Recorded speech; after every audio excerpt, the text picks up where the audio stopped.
My substance is DMT. As you can see, it's pretty cool. And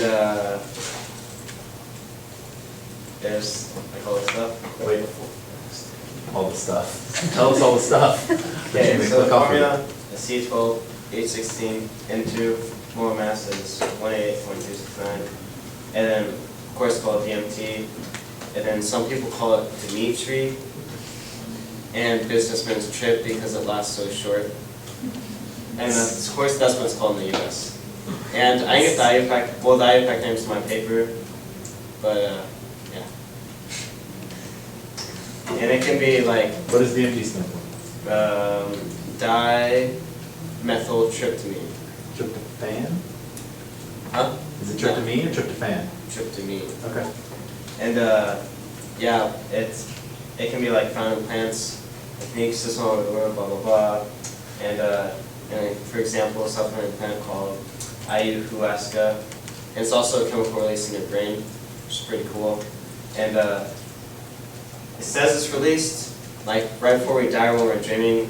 I just read a website that said like there's like no actual evidence of that, and quote from quote, these people are silly.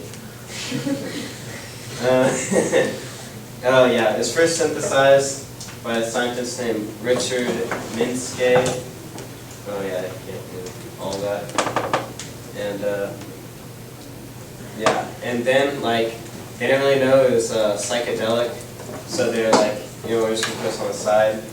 And then other researchers, they like found it in like civilizations, South America, and like shamans would use it in the rituals. He's like, you know, this is kind of cool. And this Hungarian guy, he there's like a thing called not a thing, like concept or whatever, like the Iron Curtain, which I would guess is like what they used to call like the border or whatever. Not really the border, but like it was hard to get stuff into Hungary, like drugs.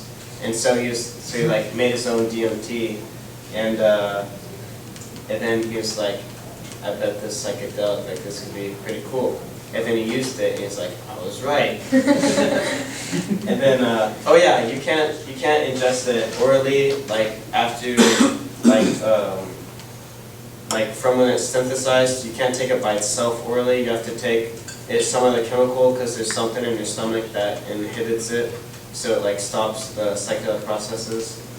And yeah, and whenever you like boil the plants that contain DMT, when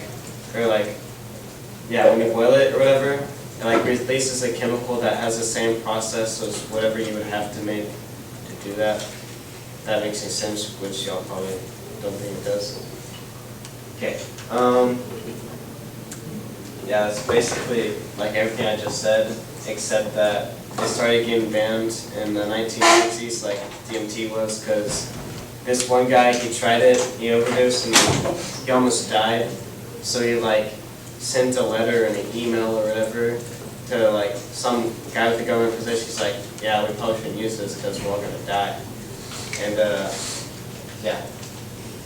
Oh yeah, and they used it in a like research facility in New Mexico. I don't know what exactly it was they were trying to do, but they got like a ton of volunteers. Sadly, I wasn't alive then.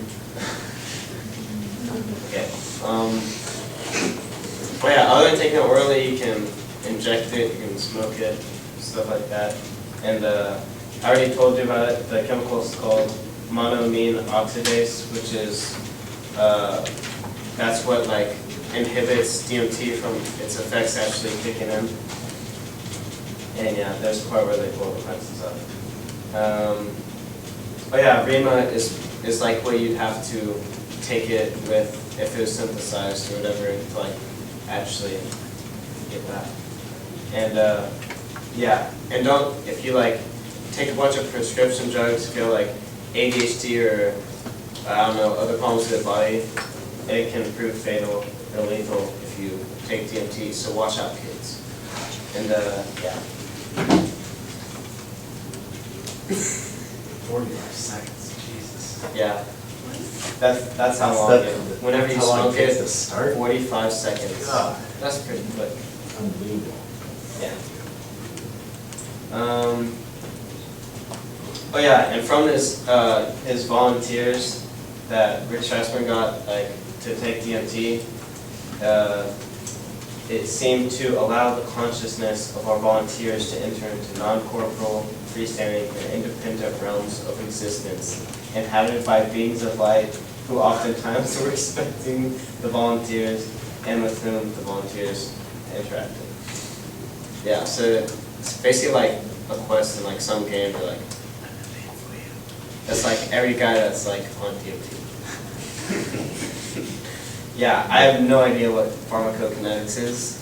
Like, I don't understand a single thing that is. So I just copy and pasted it from Wikipedia.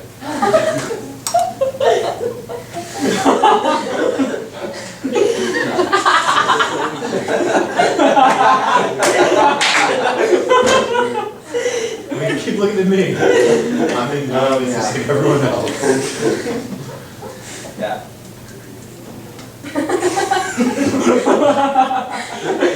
Oh yeah, so basically, all this is saying is that there's this like, some church that requested the use of DMT for like, their recreational services or something like that, and they like won the court case because that would be like, I don't know, discriminating against their religion or something like that. So if we ever have like a field trip, you know where to go. There's all my stuff.